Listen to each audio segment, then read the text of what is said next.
ਜਿਹਦੇ ਘਰੇ ਖੁਸ਼ੀ ਹੋਗੀ ਉਸ ਦੇ ਹੀ ਘਰੇ ਜਾਣਾ ਮਹਾਰਾਜ।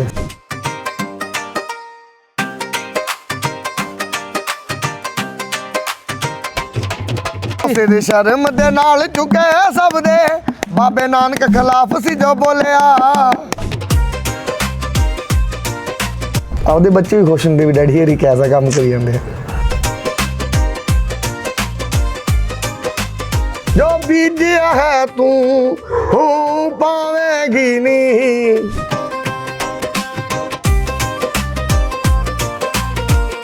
ਨਹੀਂ ਮਹਾਰਾਜ ਇਹ ਕੰਮ ਨਹੀਂ ਛੱਡ ਸਕਦੇ ਜੀ, ਇਹ ਸਾਡੇ ਖਾਨਦਾਨੀ ਕੰਮ ਹੈ ਜੀ, ਇਹ ਨਹੀਂ ਕੰਮ ਮੈਂ ਨਹੀਂ ਛੱਡ ਸਕਦਾ ਜੀ।